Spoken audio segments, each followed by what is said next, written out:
Shalom kepada keluarga besar KMKI.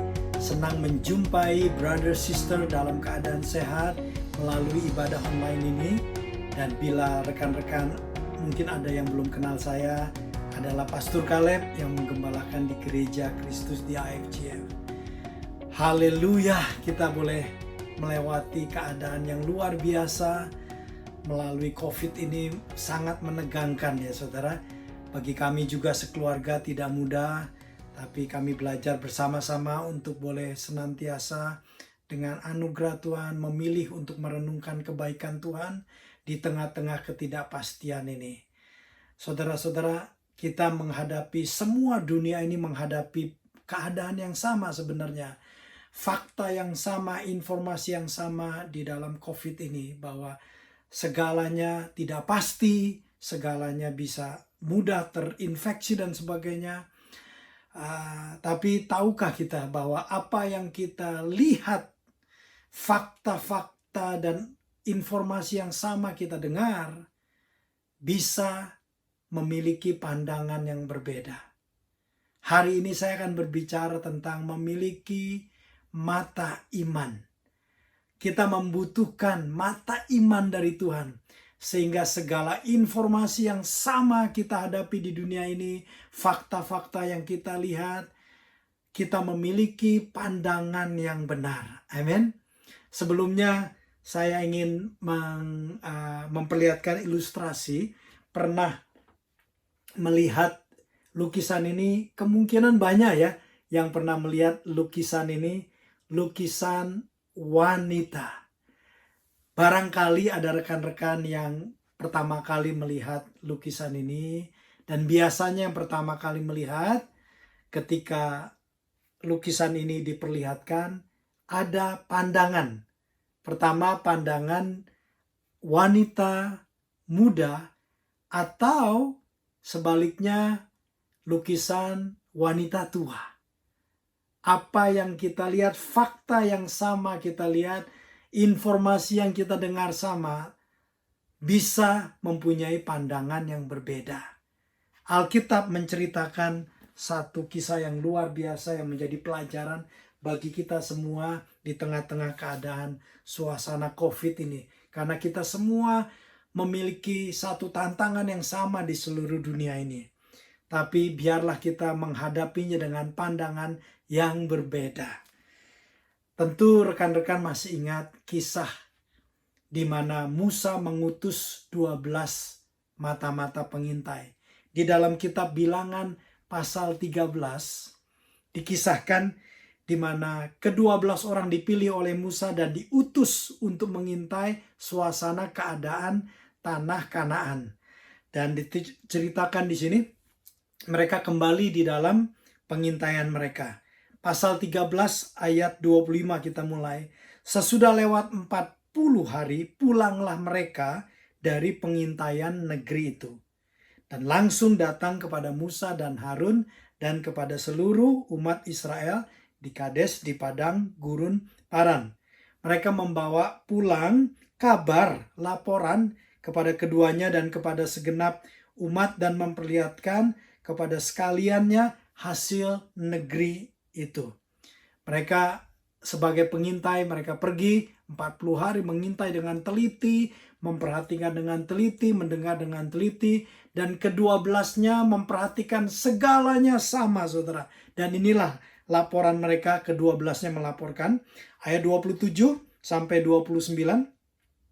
Mereka menceritakan kepadanya, kami sudah masuk ke negeri kemana kau suruh kami. Dan memang negeri itu berlimpah-limpah susu dan madunya. Dan inilah hasilnya.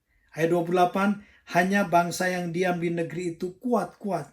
Dan kota-kotanya berkubu besar dan sangat besar. Juga keturunan enak telah kami lihat di sana. Ayat 29, orang Amori diam di tanah Negeb.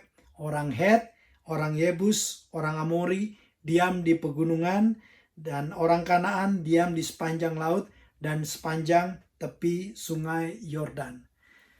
Jadi 12 pengintai ini mereka kembali membuat laporan dan semuanya menyetujui laporan yang sama ini. Bahwa tanah yang dijanjikan Tuhan, tanah Kanaan adalah tanah yang berlimpah-limpah susu dan madunya, dan bahkan mereka membawa hasilnya, sebagian hasil bumi mereka bawa dan perlihatkan memang luar biasa. Dan mereka juga setuju 12-nya bahwa mereka menjumpai, melihat ada keturunan suku Enak, suku raksasa, dan kemudian juga mereka melihat orang-orang suku-suku yang tinggal di pegunungan, ada yang di pesisir, ada yang di kota-kota. Jadi 12 mata-mata ini melihat fakta yang sama, informasi yang sama, mendengar yang sama.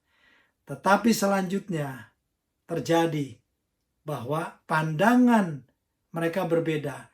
Dua orang, yaitu Kaleb dan Yosua, mempunyai pandangan berbeda dengan ke-10 pengintai ini. Kita lihat di pasal yang sama ayat 30 dan 31. Kemudian Kaleb mencoba menenteramkan hati bangsa itu di hadapan Musa. Katanya, tidak, kita akan maju dan menduduki negeri itu sebab kita pasti akan mengalahkannya. Ayat 31, tetapi orang-orang yang pergi ke sana bersama-sama dengan dia berkata, ini ke-10 pengintai yang lain. Mereka berkata, kita tidak dapat maju untuk menyerang bangsa itu karena mereka lebih kuat daripada kita. Jadi kita melihat di sini bahwa 12 pengintai itu pergi bersama-sama, mencari informasi yang sama, melihat yang sama, mendengar yang sama. Tetapi ketika mereka mensortir segala apa yang mereka lihat, dengar informasi semua itu, pandangan mereka berbeda. Kaleb dan Yosua saya sebutkan sebagai pribadi yang memiliki mata iman. Mereka berkata bahwa kita bisa mengalahkan tantangan ini, tetapi ke-10 pengintai tidak bisa. Pandangan mereka berbeda. Bahkan selanjutnya kita melihat akibat pandangan yang berbeda, mereka memberikan kabar busuk. Kita baca ayat 32, 33 sampai pasal 14 ayat 4. Juga mereka menyampaikan kepada orang Israel kabar busuk tentang negeri itu, negeri yang telah kami lalui untuk diintai. Adalah suatu negeri yang memakan penduduknya, dan semua orang yang kami lihat di sana adalah orang-orang yang tinggi-tinggi perawakannya. Padahal yang tinggi-tinggi itu cuma dari keturunan suku Enak, suku raksasa. Yang lain orang Yebus, orang Het, orang Amori, orang Kanaan. Mereka adalah orang-orang yang punya ukuran tubuh yang normal saja, seperti orang Israel. Pandangan yang salah membuat perkara yang kecil menjadi lebih besar lagi. Kemudian pasal 14 ayat 1 sampai 4 kita baca. Lalu segenap umat itu mengeluarkan suara nyaring dan bangsa itu menangis pada malam itu. Ayat 2, bersungut-sungutlah semua orang Israel kepada Musa dan Harun dan segenap umat itu kepada mereka. Sekiranya kami mati di tanah Mesir atau di padang gurun ini. Ayat 3, mengapakah Tuhan membawa kami ke negeri ini supaya kami tewas oleh pedang dan istri serta anak-anak kami menjadi tawanan? Bukankah lebih baik kami pulang ke Mesir? Ayat 4, dan mereka berkata seorang kepada yang lain, baiklah kita mengangkat seorang pemimpin lalu pulang ke Mesir. Jadi kita melihat di sini, rekan-rekan, bahwa ke-12 orang mempunyai informasi, pandangan, fakta yang sama, apa yang mereka lihat sama. Tetapi pandangan mereka berbeda. Yang 10 berkata tidak bisa. Yang 2, Kaleb dan Yosua, katakan bisa. Akibat dari pandangan yang berbeda itu dan pandangan yang tidak memiliki mata iman, laporan daripada 10 orang itu membuat rakyat Israel sangat ketakutan luar biasa.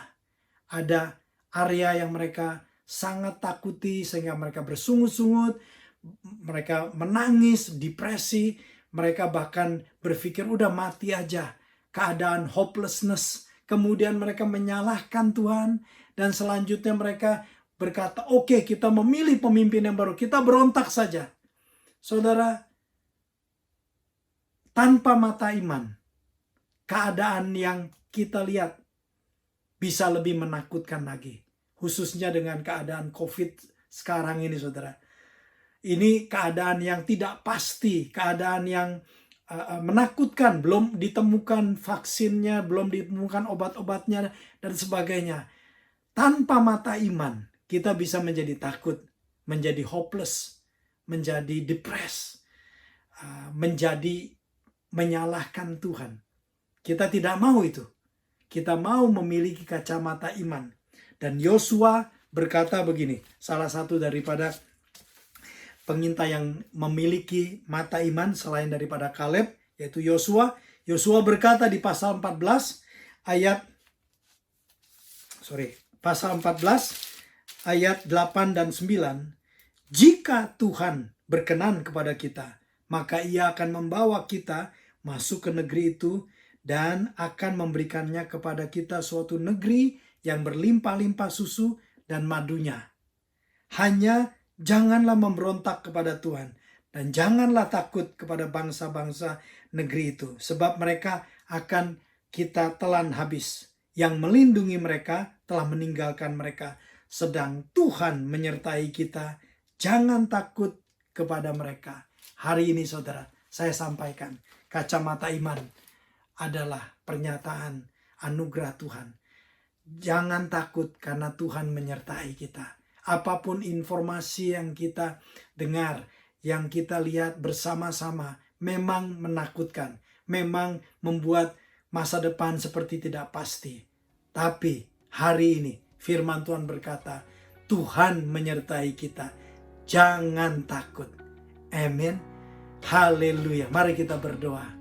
Tuhan, terima kasih bahwa kami memiliki Tuhan yang pasti. Kami memiliki Tuhan yang hidup.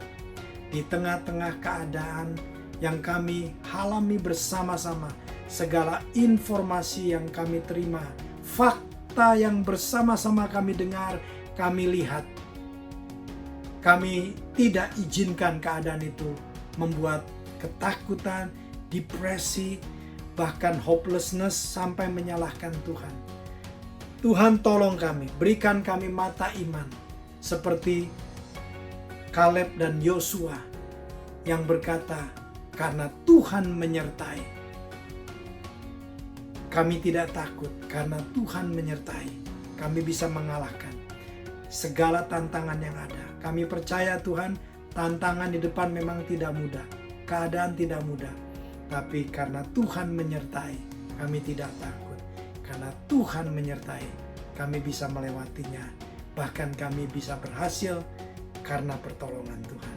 Terima kasih Tuhan. Haleluya.